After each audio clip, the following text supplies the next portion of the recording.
Salut tout le monde. Alors comme vous le savez, j'organise régulièrement des groupes de parole pour des personnes qui ont des douleurs chroniques. Et le dernier groupe de parole était vraiment intéressant. J'avais très envie de vous le partager. Malheureusement, j'ai pas souvent le temps de le faire, alors qu'il y a très souvent des thématiques qui pourraient vous intéresser. Mais donc là, je profite d'une annulation au cabinet, comme vous voyez, je suis au cabinet là. Je profite d'une annulation pour vous partager ça aujourd'hui. Dans ce groupe, on parlait de la difficulté de naviguer dans ce système médical qui n'est pas très propice aux personnes qui souffrent de douleurs chroniques, où souvent on est dénigré, on ne nous prend pas au sérieux, on nous dit que c'est dans notre tête, qu'on est encore des capsis. Moi, je l'ai entendu plein de fois quand j'étais dans mes stages de kiné. Ça m'horripilait d'entendre ça. Et, euh, et donc on réfléchissait un petit peu à des solutions qui permettaient de naviguer à travers ce système médical. Et il en est ressorti trois grandes solutions que je vais vous partager aujourd'hui. Pour le premier point, il s'agit de s'investir dans son parcours de soins. Et ça, c'est hyper important parce que souvent, on a tendance à avoir ce sentiment qu'on subit la situation, on subit les rendez-vous médicaux, on subit les interventions qu'on nous propose, les traitements qu'on nous propose, et on n'a pas le sentiment d'être acteur là-dedans. Et ce sentiment d'impuissance a été démontré scientifiquement comme étant un des facteurs principaux qui explique pourquoi des douleurs persistent. Et donc c'est très important de reprendre le pouvoir sur la situation, ou en tout cas de reprendre un maximum de pouvoir. Euh, Évidemment, on ne peut pas avoir tout le pouvoir tout le temps, mais essayer de reprendre le pouvoir qui nous appartient. Les professionnels de santé qu'on va voir ne sont pas des magiciens. Moi, je ne suis pas un magicien quand je reçois mes patients. Je suis expert de la douleur, j'ai cette expertise-là. Je vois des personnes qui ont des douleurs toute la journée. Et donc, j'ai un panel d'expériences, mon expérience personnelle et puis l'expérience de tous les patients que j'ai pu voir à travers ma pratique, plus toutes les compétences, tout ce que j'apprends au niveau théorique, que je mets en pratique. Et tout ça, ça me permet de guider mes patients, de leur proposer des solutions. Mais in fine, c'est vraiment en tant que patient, on a le pouvoir de décider quel est le traitement qui nous est le plus adapté, et c'est à nous de sentir ce qui résonne en nous, ce qui est le plus juste pour nous. Euh, et donc de prendre les décisions en fonction de ce qui nous correspond le plus. Pour le deuxième point, il s'agit de poser les questions au bon moment, lors des rendez-vous médicaux. Parce que ces rendez-vous médicaux, ils sont souvent très courts, surtout chez les spécialistes, c'est 10-15 minutes et puis hop, on passe au patient suivant. Donc ces spécialistes ont très très peu de temps et on disait dans le groupe de parole que c'était important de reprendre en main son dossier médical, d'avoir tous les éléments avec nous. Alors pas forcément pendant le rendez-vous, mais en tout cas chez soi, d'avoir son dossier médical qui soit complet et de préparer ces rendez-vous médicaux en amont, de telle sorte à pouvoir poser les bonnes questions au bon moment, et de présenter les informations aux professionnels de santé au bon moment. Et j'ai un jeune médecin qui m'a conseillé, qui m'a donné un petit truc et astuce un jour, qui me disait, tu sais, Jérémy, moi, les patients pour qui ça fonctionne le mieux, c'est ceux qui préparent le rendez-vous avant et qui vont me laisser dérouler mon entretien, donc me laisser poser les questions, et puis ils vont juste donner les informations par rapport aux questions que moi je pose au moment où je les demande.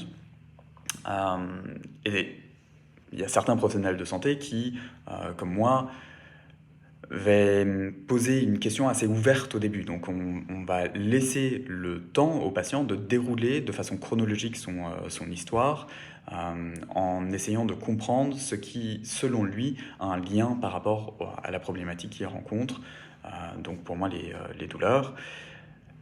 Et après, je pose des questions précises pour orienter l'entretien et aller chercher les informations dont j'ai besoin pour avancer. Et ça permet vraiment de diminuer ce sentiment de manque d'écoute. Et le fait d'avoir ce sentiment aussi d'avoir un professionnel de santé qui paraît agacé, qui nous dénigre dans la problématique qu'on rencontre, parce qu'on va simplement lui laisser le temps de dérouler son entretien et nous, on lui apporte les informations nécessaires dont il a besoin. Le troisième point qui est ressorti de ce groupe de parole, c'est de prendre de la distance par rapport aux solutions miracles qu'on nous propose. Et donc, ça, encore une fois, c'est de reprendre le pouvoir sur notre situation en arrivant à faire le tri par rapport à tout ce qu'on nous propose. Ne pas laisser les professionnels de santé nous jeter de la poudre magique dans les yeux et d'avoir trop d'attentes. En fait, c'est souvent un problème d'attente. C'est que on va voir un professionnel de santé vraiment en dernier recours, surtout les spécialistes, et on se dit, bon, lui, il va nous sauver. Et en fait, ce qu'il faut comprendre, c'est que quand la douleur persiste, très souvent, je le vois encore et encore, et c'est démontré scientifiquement, c'est qu'il y a plusieurs choses à mettre en place parce que la douleur devient complexe et qu'il y a plein de facteurs qui contribuent à la persistance de cette douleur. Et donc, si on veut sortir de ce cercle vicieux de la douleur, ce qu'il faut, c'est de mettre en place plusieurs choses pour agir sur ces différents facteurs. Et donc, n'attendre une solution miracle, qu'une solution miracle donnée par un professionnel de santé, souvent, on a énormément d'attentes par rapport à ce professionnel de santé qui peut-être va nous renvoyer par manque de communication, peut-être par manque de temps, il va nous renvoyer énormément d'espoir. Et le problème avec cet espoir-là, c'est que si ça repose que sur une solution, on risque de tomber de très très haut. Parce que si jamais, par exemple, vous espérez qu'avec une opération, ça règle tous vos problèmes, et que ce n'est pas le cas, alors je ne dis pas, dans certains cas c'est effectivement miraculeux, mais dans certains cas c'est pas ça qui solutionne le problème. J'en parlais encore avec un collègue l'autre jour avec qui on traitait une patiente qui traîne des douleurs depuis des années et des années. Elle est allée voir un chir ortho qui lui a proposé une opération. Et je ne suis pas du tout contre les opérations, c'est pas ça le problème, mais ici, ce qu'il y a, c'est qu'elle espérait qu'avec cette opération, ça résolve complètement le problème, et ça n'a pas été le cas. Et là, c'est très très dur, parce qu'elle tombe de vraiment très haut. Donc émotionnellement, c'est hyper chargé, et il va falloir qu'on traite ça aussi. Donc c'est important de rester un peu vigilant par rapport aux informations qu'on nous apporte et de toujours faire le tri, de pouvoir se renseigner aussi par soi-même. C'est super important d'avoir des informations sur comment fonctionne notre corps, qu'est-ce qu'on nous propose comme traitement et si ça nous parle. Ça rejoint le premier point qui consistait à dire de reprendre le pouvoir sur la situation. Le parcours de soins, il repose sur plusieurs acteurs, mais ce qu'il faut comprendre, c'est que l'acteur principal, c'est toi. C'est toi en tant que patient.